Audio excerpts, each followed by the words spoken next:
Hi guys, back with my videos of assignment solving. Uh, First of all, I would like to apologize to December cycle students, those who were waiting for my videos, and I could not really upload much of videos due to time constraints. Had professional work, also had some personal life problems, due to which I could not upload the videos. So sorry for that. And now talking about the December cycle exams, we are expecting the result to come anywhere between say Jan 20 to 1st of February, or by 7th of February. And you might definitely come to know about your results. And after results, if anyone is getting any copy case in your assignments, don't be disheartened. There are opportunities. You can appear in the April cycle. Also, for those who have not attempted their December exams, you can attempt in the April, and you can clear your examinations before you start with the next sem preparations. So, not wasting much of the time, today I'm discussing on organizational behavior. This is the most easiest subject for sem 1, uh, following with MTP, that is managerial theory and practices. So I'll be uploading that video also, probably not today, maybe tomorrow or day after tomorrow, once I get the details of all the questions. So yes, the first question is about conflict management techniques. The question itself is talking about four techniques that you need to discuss over here. Now these four techniques are competing, collaborating, avoiding, and accommodating. So in the introduction part, you have to define what is conflict, how does it happen. It happens at different levels in the organization. It happens in a personal life also.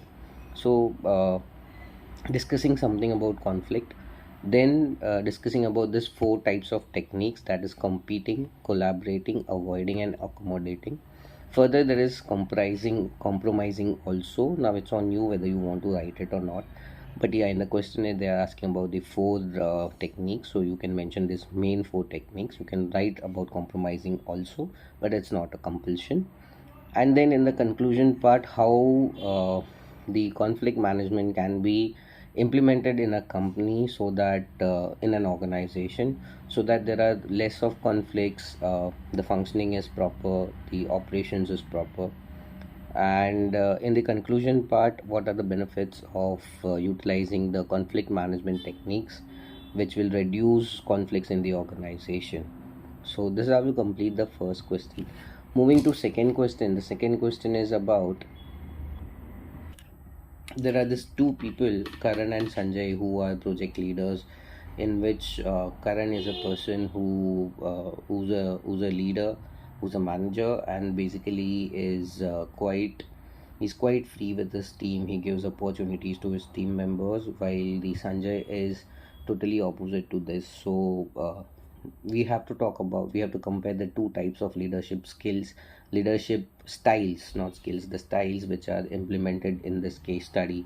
So basically what we are seeing over here is the leadership style. So in the introduction, you have to define what is leadership, what are different types of leadership styles that are being used by different leaders in the organization. And then you have to identify this two types of leadership. One is bureaucratic, and the other is democratic. So Karan is following democratic leadership, while Sanjay is following bureaucratic leadership style. Now here you have to define both the leadership styles. Mention the definition of each style, and then compare each style to various points. You can Google search. I will just highlight few points which can be mentioned over here, like election of the leadership, of the leaders, representations. So basically democrats represent public, and bureaucrats do not represent public. They have their own way of getting things done. Then there are roles and responsibilities, management style. then there is freedom. So everything will be opposite to what of bureaucracy and democracy. Laws that are to be followed.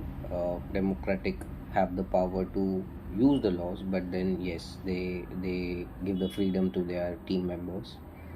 Responsibility. So responsibility lies for the bureaucratic, responsibility lies to the leader, and in democracy the responsibility is divided. Then there is accountability. So democracy, there's no accountability as such for the leadership, because the responsibilities are divided, and in bureaucracy it gives more accountability. Then there is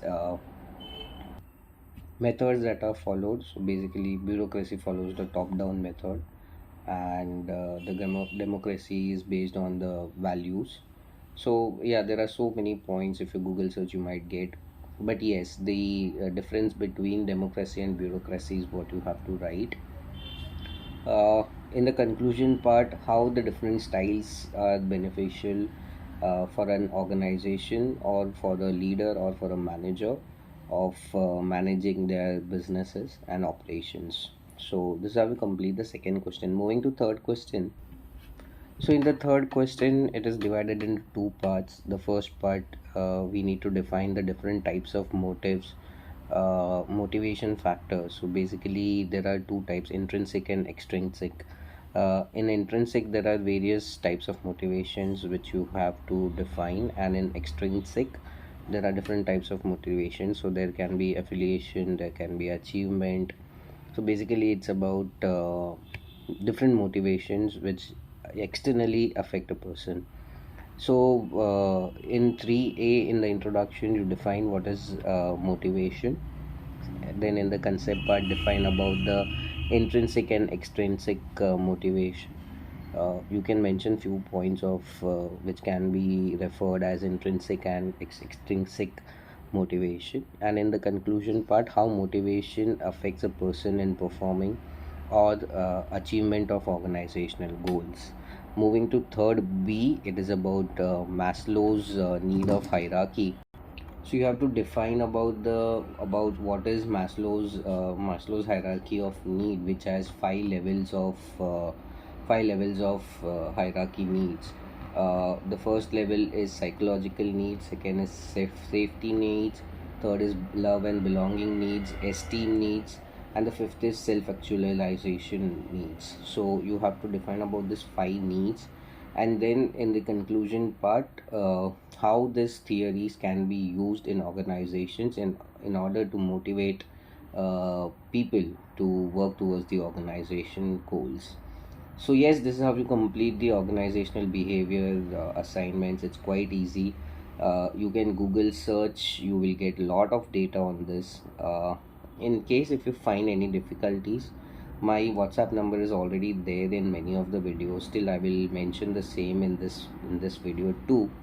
Also, in case if you want secondary data or unique data, you can buzz me on my WhatsApp, and if you need help, you can buzz me. So thank you and best of luck.